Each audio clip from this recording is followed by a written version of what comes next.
আওয়ামী লীগের গত দেড় দশকের শাসনামলে গুম করে জয়েন্ট ইন্টারোগেশন সেল জেআইসিতে নির্যাতনের ঘটনায় সাবেক প্রধানমন্ত্রী শেখ হাসিনা ও তার নিরাপত্তা উপদেষ্টা তারিক আহমেদ সিদ্দিক ও ১১ সেনা কর্মকর্তা সহ ১৩ জনের বিরুদ্ধে অভিযোগ গঠনের আবেদন জানিয়ে শুনানি শেষ করেছে রাষ্ট্রপক্ষ।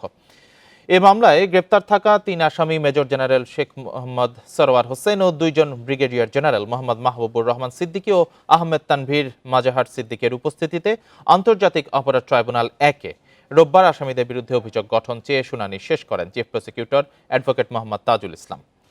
শুনানিতে চিফ প্রসিকিউটর ২০১৫ সালের ২২ অক্টোবর থেকে ২০২৪ সালের ৬ আগস্ট পর্যন্ত সময়ের মধ্যে ২৬ জনকে গুম করে জেআইসিতে নির্যাতনের ঘটনার অভিযোগ তুলে ধরেন ট্রাইব্যুনালে। শেখ হাসিনা সহ ১৩ আসামির বিরুদ্ধে সুনির্দিষ্ট ৫টি অভিযোগ আনে প্রসিকিউশন। এই মামলায় পলাতক আসামি ডিজিএফআই এর সাবেক ৫ জন মহাপরিচালকের পক্ষে রাষ্ট্রনিযুক্ত আইনজীবী ও গ্রেপ্তার থাকা আসামিদের পক্ষে তাদের আইনজীবীদের অব্যাহতির আবেদনের উপর শুনানির জন্য আগামী মঙ্গলবার দিন ঠিক করে আদেশ দিয়েছেন ট্রাইব্যুনাল ১।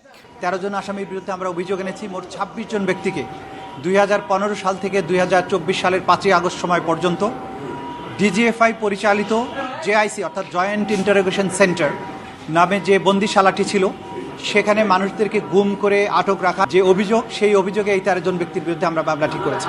এ বিষয়ে আরো জানাতে আন্তর্জাতিক অপরাধ ট্রাইব্যুনাল চত্বর থেকে যোগ দিয়েছেন সহকর্মী জাহিদুল বাশার। জাহিদুল বাশার, প্রসিকিউশনের শুনানি তো শেষ হয়েছে, চিফ প্রসিকিউটরের পরে ব্রিফিংও কিছু জিনিস পরিষ্কার করেছেন, আপনার থেকে একটু বিস্তারিত জানতে চাই এই বিষয়ে। দেখুন, আজকে গুমের যে প্রধানত দুটি মামলা এখন পর্যন্ত এখানে দাখিল হয়েছে, তার ভিতরে একটি গত ৩ তারিখে ৩ ডিসেম্বর র্যাবের টিএফআই সেলে যাদেরকে বন্দী রাখা হয়েছিল ১৪ জনের অভিযোগ ছিল এবং সেই মামলাটির অভিযোগ গঠনের শুনানি শুরু হয়েছে। আর আজকে ছিল, আপনি যেমনটা খবরে বলছিলেন, যে ডিজিএফআই এর যে জয়েন্ট ইন্টারোগেশন সেন্টার যেটি, সেখানে অর্থাৎ আয়না ঘরে যাদেরকে বন্দী রাখা হয়েছিল এরকম ২৬ জনের অভিযোগের ভিত্তিতে এই মামলাটি দায়ের করা হয়েছে। সেই মামলার আজকে অভিযোগ গঠনের রাষ্ট্রপক্ষের শুনানি কিন্তু শেষ হয়েছে। এই শুনানিতে অনেকগুলো বিষয় এসছে। দেখুন, এখানে একটা বিষয় একটু স্পষ্ট করা দরকার রাকিব, যে আওয়ামী লীগের শাসনামলে বলতে পুরো সময় জুড়েই যারা গুমের শিকার হয়েছে সবাই কিন্তু, সব অভিযোগ কিন্তু এই মামলায় আসেনি। এখানে প্রধানত যেটি এসছে, চিফ প্রসিকিউটর কিছুটা বলছিলেন যে ২০১৫ সালের অক্টোবর থেকে শুরু করে এই যে শেখ হাসিনা সরকার বিতরিত হওয়া পর্যন্ত গত বছরের ৫ আগস্ট পর্যন্ত এই যে ৯ বছরে যারা গুমের শিকার হয়েছিলেন, যাদেরকে ডিজিএফআই এর এই বন্দিঘরে রেখে নির্যাতন করা হয়েছে এবং তাদের মধ্যে যারা ফিরে এসেছেন, জীবিত অবস্থা ফিরে এসে অভিযোগ দাখিল করেছেন এরকম ২৬ জনের অভিযোগ নিয়ে, অর্থাৎ এর ভিতরে কিন্তু আরও অনেকেই গুমের শিকার হয়েছেন, যারা নিখোঁজ রয়েছেন, যাদের এখনও খোঁজখবর পাওয়া যায়নি, অথবা যারা বিভিন্নভাবে নির্যাতিত হয়েছেন কিন্তু এখনও অভিযোগ দায়ের করেননি, সেসব অভিযোগ কিন্তু এর মধ্যে নাই। অর্থাৎ এবং আমি এই নিয়ে প্রসিকিউশনের কথা বলছিলাম বিভিন্ন প্রসিকিউটরদের সাথে, তারা খানিকটা আভাস দিয়েছেন যে পরবর্তীতে আরও গুমের মামলা কিন্তু হতে পারে। তো সেই বিষয়টি আমরা দেখতে পেয়েছি। এখানে একটি বিষয় স্পষ্ট করা দরকার, সেটি হচ্ছে যে এই যে মামলা, সেই মামলায় কিন্তু এখন পর্যন্ত আমরা যেটি দেখেছি, আন্তর্জাতিক অপরাধ ট্রাইব্যুনালে মোট যেই ২৬ জনকে অভিযুক্ত, ২৬ জনের যে অভিযোগ, সেই অভিযোগকারীদের মধ্যে আজকে বেশ ৪-৫ জন অভিযোগকারী এখানে উপস্থিত ছিলেন। ব্রিগেডিয়ার জেনারেল আজমি সহ বেশ কয়েকজন উপস্থিত ছিলেন এবং তাদের সাথে আমরা কথা বলেছি। তারাও কিন্তু এই যে অভিযোগগুলো আজকে চিফ প্রসিকিউটর পড়ে শুনিয়েছেন, তার সাথে তারা বলেছেন যে এই স্টেটমেন্ট অর্থাৎ এই জবানবন্দি তারা আগেই দিয়েছেন।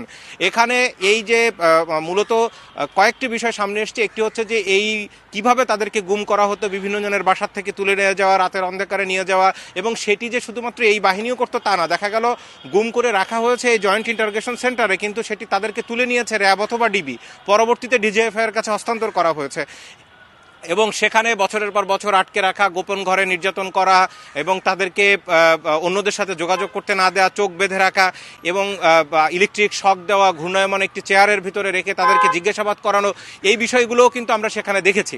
তো সেই বিষয়গুলো নিয়ে চিফ প্রসিকিউটর বলেছেন যে মূলত ডিজিএফআই এর এই যে প্রতিরক্ষা গোয়েন্দা মহাপরিদপ্তর, এদের যেই কাজ, সেই কাজের বাইরে যে শেখ হাসিনার নির্দেশে এবং এটির মূল দেখভাল করেছিলেন সেই সময় তার যে নিরাপত্তা উপদেষ্টা তারেক আহমেদ সিদ্দিকী, তাদের প্রত্যক্ষ নির্দেশনায় এই অপরাধগুলো কিন্তু তারা সংগঠিত করেছে, যেটি আসলে তাদের কাজ না, বিরোধী মত দমনের জন্য।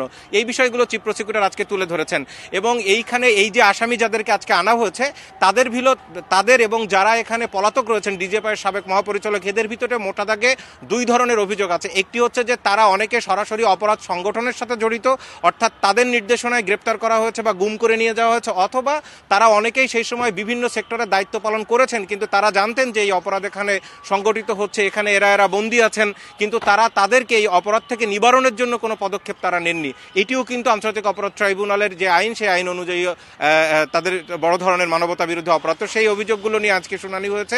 এবং এইখানে আরেকটি বিষয়, আসামিদের যারা আইনজীবী তারা, অর্থাৎ এই যে সামরিক কর্মকর্তা 3 জনের যারা আইনজীবী আজকে ছিলেন, তাদের সাথে আমাদের কথা হয়েছে। তারা বলেছেন তারা আগামী পরবর্তী দিনে যখন শুনানি করবেন, সেখানে তারা আদালতের কাছে কয়েকটি বিষয় চেয়েছেন যে এই রিপোর্টগুলো তাদের চায়। তার মধ্যে একটি হচ্ছে 5 আগস্টের পরে সেনাবাহিনীর তত্ত্বাবধানে একটি তদন্ত করা হয়েছিল, যেই তদন্ত রিপোর্টে আজকে যে আসামিদেরকে আনা হয়েছে তারা নির্দোষ প্রমাণিত হয়েছিলেন, তারা গুমের সাথে অভিযুক্ত নয় বা গুমের সাথে জড়িত নয়, এরকম কথা তারা বলেছেন। সুতরাং ওই রিপোর্টটি তারা চেয়েছেন, সেই রিপোর্ট তুলে ধরে পরবর্তী শুনানির দিন আসামিরা তাদের শুনানি করবেন এবং সেই সময় নিশ্চয়ই আরও বিস্তারিত জানা যাবে। এবং এই শুনানির পরবর্তীতে অভিযোগ গঠন হবে আনুষ্ঠানিকভাবে, এবং তার পরবর্তীতে কিন্তু এই মামলার আনুষ্ঠানিক বিচারিক প্রক্রিয়া শুরু হয়ে যাবে, অর্থাৎ অভিযোগ গঠনের সাথে সাথে। অনেক ধন্যবাদ আপনাকে বিস্তারিত তথ্যের জন্য। ট্রাইব্যুনাল চত্বর থেকে জানাচ্ছিলেন আমাদের বিশেষ প্রতিনিধি জাহিদুল বাশার।